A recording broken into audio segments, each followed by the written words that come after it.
ये उन दिनों की बात है जब मोबाइल नहीं हुआ करते थे और ना ही कस्बे से गांव को जोड़ने वाली सड़कें पक्की हुआ करती थी। कच्ची पगडंडी या खेत के बीच में से या फिर जंगलों को पार करके लोग एक गांव से दूसरे गांव चले जाया करते थे। शहर में रहने वाले लोग छुट्टियों में या कभी पिकनिक मौज मस्ती के लिए गांव की ओर रुख किया करते थे।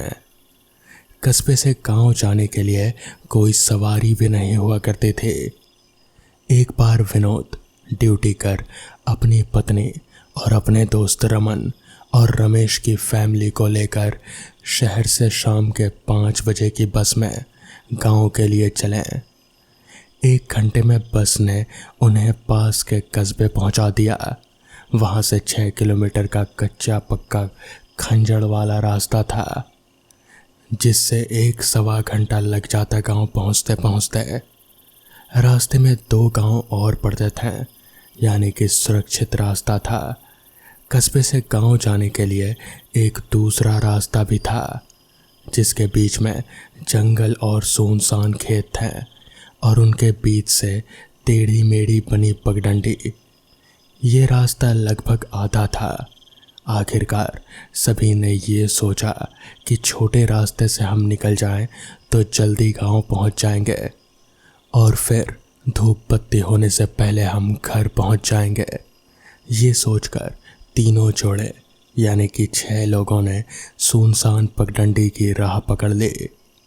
अभी वो थोड़ा आगे बढ़े ही थे कि अचानक बिजली कड़कने लगी और चारों तरफ घनघोर काले बादल छा गए और दहाड़ता ओले बरसने लगे। बेमौसम की बरसात उनको समझ में नहीं आ रहे थे कि क्या करें। कहा जाता है ना कि जब भी कोई आपदा आती है या फिर कोई संकट आता है तो सबसे पहले जानवरों को उनका आभास हो जाता है। यहाँ पर भी जानवरों की मिली जुली आवाज़ें जंगल से आने लगी। कभी सियार की आवाज़ें आती तो कभी किसी कुत्ते के भौंकने की। ऐसा लग रहा था जैसे कोई बहुत बड़ी आफत आने वाली हो। सभी डरने लगे और अपने गांव आने के फैसले पर ही पछताने लगे। लेकिन अब क्या कर सकते थे। सभी भागकर तेजी से घने पेड़ों के नीचे जाकर खड़े हो गए और इंतज़ार करने लगे कि कब बारिश बंद हो। घना जंगल बारिश से तो थोड़ा बचा रहा था, लेकिन सूर्य देवता नदारद थे। बादलों की वजह से घनघोर अंधेरा छा गया था। उस जंगल में तो और भी ज़्यादा अंधेरा। ना कोई टॉर्च ना कोई साधन। सभी परेशान हो गए कि अब क्या करें। विनोद को लगा कि गांव जल्दी पहुंचने के लिए जंगल वाला रास्ता लेना शायद उन पर भारी पड़ गया है। उन्हें ये निर्णय नहीं लेना चाहिए था। जंगल में तो जंगली जानवर हो सकते हैं और भी बहुत सारी संभावनाएं जंगल में होती हैं। विनोद ने सोचा आगे आगे चलें और किसी तरह गांव के नज़दीक पहुंच जाएं और अपने साथियों को भी यही सलाह दी। उसने माचिस निकाल तीली जलाई और अनुमान लगाने की कोशिश की कि वो किधर है। पेड़ों के बीच बहुत ज़्यादा अंदाज़ा तो नहीं हुआ, लेकिन फिर भी उसने आपस में हाथ पकड़कर आगे बढ़ने की कोशिश की। लेकिन जैसे जैसे वो अंदर बढ़ते जा रहे थे, घने जंगल में और भी भयानक अंधेरे से घिरते जा रहे थे। ऊपर से जानवरों की तरह तरह की आवाज़ें, मानो किसी अनहोनी की आशंका हो। विनोद के साथ दोस्त और उनकी पत्नियां भी डरने लगी थी कि हम कहाँ फंस गए। डर तो अंदर से विनोद भी गया था, क्योंकि इस रास्ते से वो 5-7 साल पहले गया था और अब इस तरह अंधेरे में जंगल में उसे कोई अनुमान नहीं पड़ रहा था कि वो किधर है, किस साइड में है, सही रास्ता है भी या नहीं। बस भगवान भरोसे वो हाथ पकड़कर आगे बढ़ रहा था। घनघोर घना अंधेरा, बियावान जंगल और ऊपर से होती बारिश और कड़कड़ाती बिजली बहुत ही भयानक माहौल था, जैसे किसी डरावनी पिक्चर चल रही हो। उसने डर भगाने के लिए दोस्तों को हंसाने की कोशिश की। देखो कैसा पिक्चर का सीन है ना। हम किसी अंधेरे जंगल में फंस गए हैं, ऊपर से बारिश हो रही है, रास्ता भी नज़र नहीं आ रहा और मदद करने वाला भी कोई नहीं है। चलो इसमें मज़ा ढूंढते हैं, है ना। डरते डरते सभी ने सोचा कि ठीक ही कह रहा है, किसी तरह रास्ता ही तो पार करना है। तो रमन की बीवी ने सलाह दी, ऐसा करते हैं हम अंताक्षरी खेलते हैं ताकि रास्ता भी कट जाए और डर भी ना लगे, और मन में डर पर काबू पाने की कोशिश करते हुए फिल्मों के गाने गाते हुए मजाक करेंगे, है ना। इस तरह से आगे बढ़ते हैं। पर वास्तव में तो ऐसा लग रहा था मानो वो गाना ना गा रहे हों, बल्कि उनसे ज़बरदस्ती कोई गवा रहा हो। उनकी आवाज़ तो निकल रहे थे, लेकिन बहुत महीन, जैसे कहीं बंद बर्तन में गूंज रही हो। अभी वो लोग गाना गाते हुए आगे बढ़ ही रहे थे कि तभी एकदम से उन्हें एक और आवाज़ सुनाई पड़ी। वो आवाज़ भी गाना गा रहे थे, मगर वो आवाज़ ऐसी थी जैसे कोई नाक से गा रहा हो। किसी को भी समझ में नहीं आ रहा था कि ये आवाज़ है किसकी, क्योंकि सभी लोग चुप थे। अब कहीं ना कहीं उन्हें थोड़ा डर लगने लगा था। अभी उन्हें आगे बढ़ते हुए मुश्किल से 5 मिनट ही हुए होंगे कि बहुत तेज बिजली कड़की और सामने जो उस लाइट में दृश्य देखा, वो देखकर उन सभी की आत्मा कांप गई। उनके ठीक सामने एक औरत खड़ी थी। उस औरत का चेहरा सफ़ेद कलर के पल्लू से ढका हुआ था, मगर उसके पल्लू के आर पार उसकी लाल आंखें उस अंधेरे में जैसे चमक रहे थे। तभी एकदम से एक हवा का झोंका आया और उस औरत का पल्लू उसके चेहरे पर से उड़ गया। तो जब सबने उसका चेहरा देखा तो उन सभी के पैर थर थर कांपने लगे। उस औरत का चेहरा बहुत ही ज़्यादा डरावना था। उसका पूरा चेहरा ऐसा था जैसे कि सड़ा हुआ हो और उसमें से कीड़े निकल रहे थे। किसी को भी समझ में नहीं आ रहा था कि ये क्या भला है, मगर सब लोग इतना ज़रूर समझ गए थे कि ये जो कुछ भी है ये औरत कोई इंसान नहीं है। मगर अब क्या करें, वो औरत ठीक उनके रास्ते में खड़ी थी। किसी को भी कुछ सूझ नहीं रहा था कि क्या बोलें।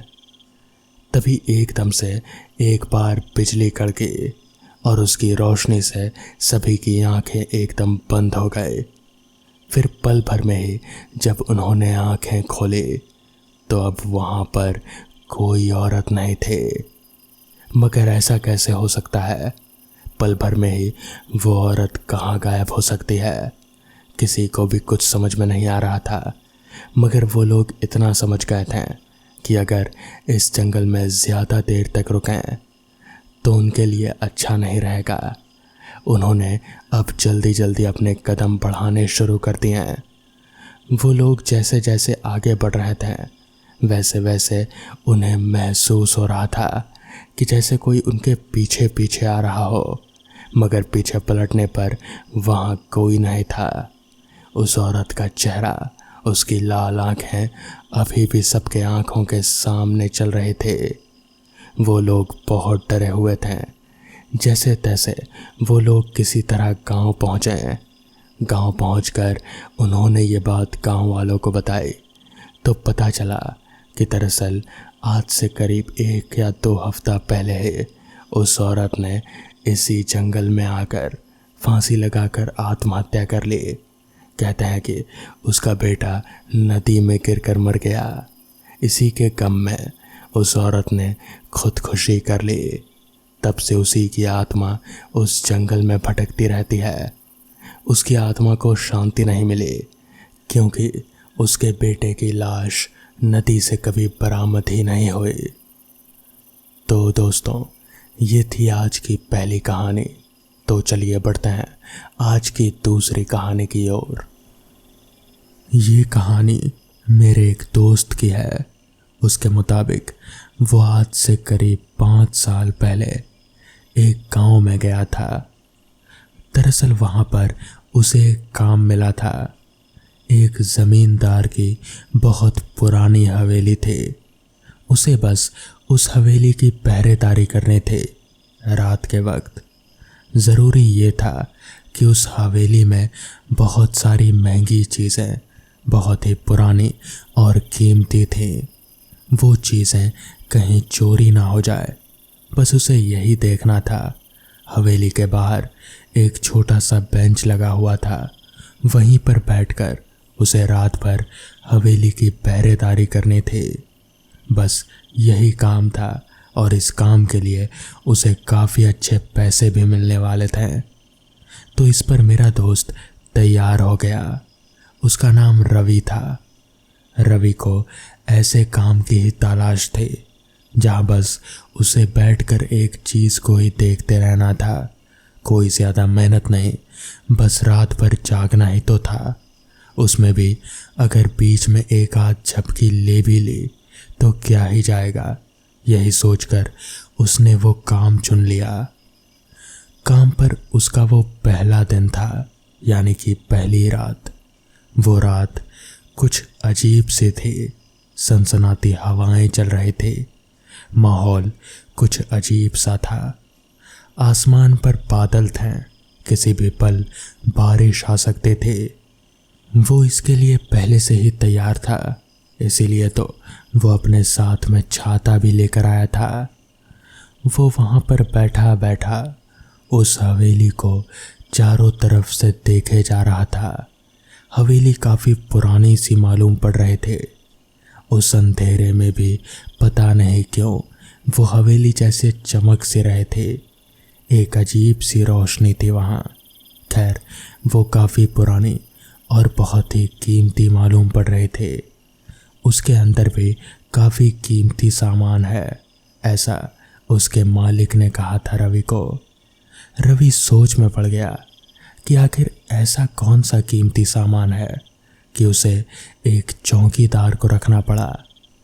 और अगर इतना ही कीमती सामान है तो वो मालिक खुद इस हवेली में क्यों नहीं रहता। यही सोचकर रवि के दिमाग में कुछ ना कुछ आइडिया आ रहा था। उसने सोचा क्यों ना एक बार इस हवेली के अंदर जाकर देखा जाए, पता नहीं इसके अंदर क्या है। यही उत्सुकता उसे खाए जा रहे थे। वो अपना टॉर्च लेकर उठा। छाता उसने वहीं बेंच पर ही छोड़ दिया और वो उस हवेली की तरफ आगे बढ़ने लगा। टॉर्च की रोशनी में वो हवेली काफ़ी चमक से रहे थे। वो उस हवेली के टूटे हुए मेन दरवाजे को सरकाकर अंदर दाखिल हुआ। उसके अंदर भी एक और दरवाज़ा था जिसके बाद ही वो हवेली में दाखिल हो सकता था। वो उस दरवाजे के पास जाकर खड़ा हो गया। उसने देखा कि बाहर कोई ताला नहीं लगा है।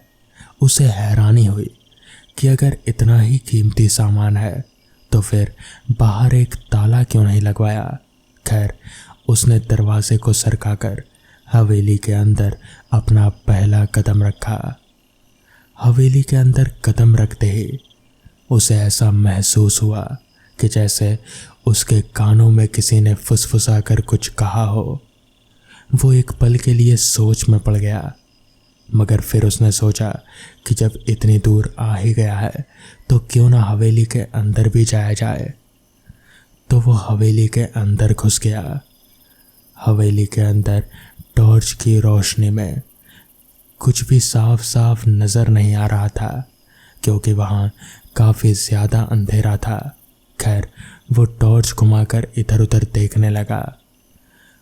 वहाँ पर कुछ चीज़ें थी, पुराने सोफ़े, कुछ तस्वीरें और कुछ कलाकृतियाँ भी। रवि ने सोचा कि बेशक ये बहुत महंगी होंगी, इसीलिए तो मालिक ने मुझे यहाँ पर रखा है इनकी देखभाल करने को। रवि ये सब सोचकर अभी टॉर्च की रोशनी इधर उधर घुमा ही रहा था कि तभी अचानक से उसके सामने एक बहुत ही भयानक सी दिखने वाली औरत आ खड़ी हुई। उसका पूरा चेहरा जला हुआ था, उसकी आंखें लाल चमक रहे थे। उस औरत को एकदम से अचानक से पाकर रवि वहीं जमीन पर गिर पड़ा। वो बहुत डरा हुआ था। वो घसीटते हुए दरवाजे की ओर बढ़ने लगा। वो औरत भी लगातार उसकी ओर बढ़ रहे थे, मगर तभी रवि एक झटके से उठा और वो हवेली से दरवाज़ा खोलकर बाहर निकल आया। उसने पीछे पलटकर देखा तो वो औरत बाहर नहीं आ रहे थे, वो उस हवेली के अंदर ही थे। रवि भागते भागते वहाँ से दूर जा पहुँचा। उसने इस बात का जिक्र अगले दिन उस हवेली के मालिक ज़मींदार से किया तो उसने बताया कि दरअसल बहुत पहले उस हवेली में एक घटना घटी थी, जिसके बाद से वो हवेली भूतिया हो गई है। उसमें कोई भी रह नहीं सकता और उसमें बहुत से कीमती सामान भी है जिसकी देखभाल भी करनी होती है।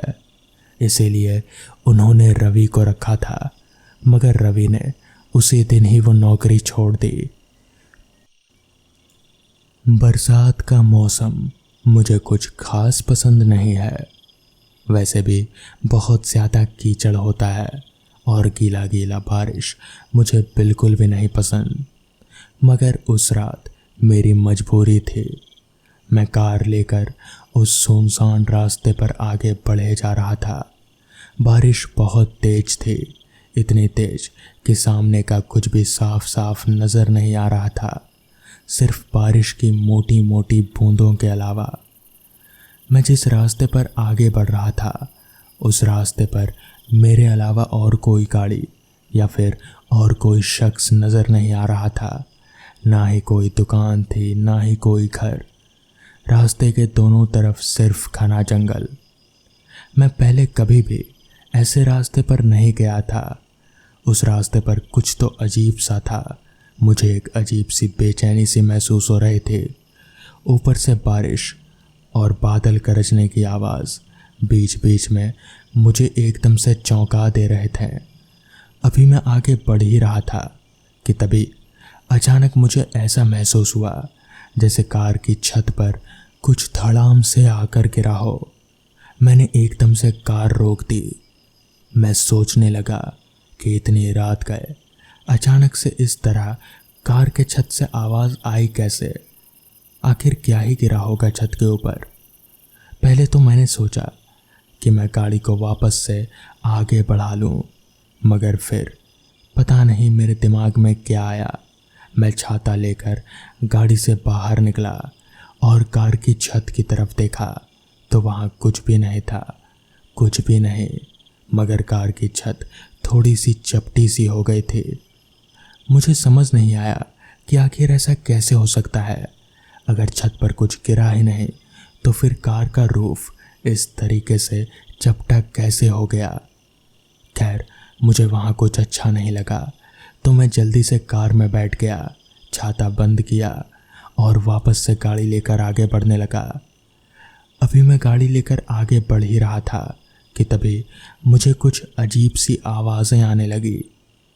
मैंने उन आवाज़ों को गौर से सुना तो ऐसा लग रहा था जैसे कि कोई फुसफुसा रहा हो। वो आवाज़ कार के अंदर से ही आ रही थी। मुझे समझ नहीं आया कि आखिर ऐसा कैसे हो सकता है। कार में तो मेरे अलावा कोई है ही नहीं, तो फिर यह फुसफुसाहट की आवाज़ कैसी?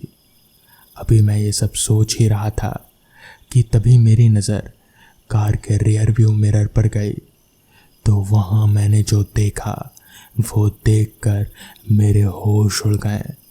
मैंने देखा कि एक शख्स मेरी कार की पिछली सीट पर बैठा हुआ था। उसका चेहरा बहुत ही ज़्यादा डरावना था। उसकी आंखें बिल्कुल सफ़ेद थी और चेहरा ऐसे जैसे कि गाड़ी के नीचे आकर कुचला हुआ हो। मुझे समझ नहीं आ रहा था कि मैं क्या करूं। आखिर यह शख्स मेरी कार में आया कैसे?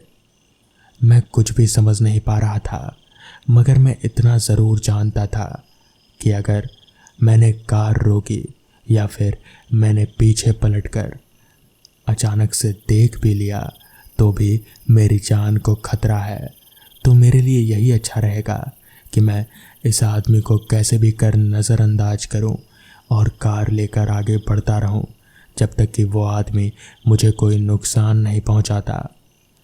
जिस वजह से मैं कार लेकर वापस से आगे बढ़ने लगा। मैं कार चलाता रहा और बस चलाता रहा। मेरे हाथ स्टीयरिंग पर कांप रहे थे, मगर पीछे पलटकर देखने की मेरी हिम्मत नहीं हो रही थी। वो शख्स मेरे पीछे बैठा एकटक मुझे ही घूरे जा रहा था और मैं बीच बीच में तिरछी नज़र से रियर व्यू मिरर पर देख ले रहा था। कुछ दूर जाने के बाद अचानक से कार रुकी और फिर कार के पीछे साइड का दरवाज़ा खुला और वो शख्स कार से नीचे उतरा। कार से नीचे उतरते हुए मैंने बाहर के शीशे से उसे देखा, तो जैसे ही वो कार से नीचे उतरा वो जैसे गायब सा हो गया, जैसे हवा में धुआं। मुझे कुछ समझ में नहीं आया। मैंने तुरंत कार स्टार्ट किया और वहाँ उस रास्ते से निकल गया। आज तक मुझे ये समझ नहीं आया कि आखिर वो सब था क्या और वो सब मेरे साथ क्यों हुआ। खैर, तो दोस्तों, ये थी आज की कहानियाँ।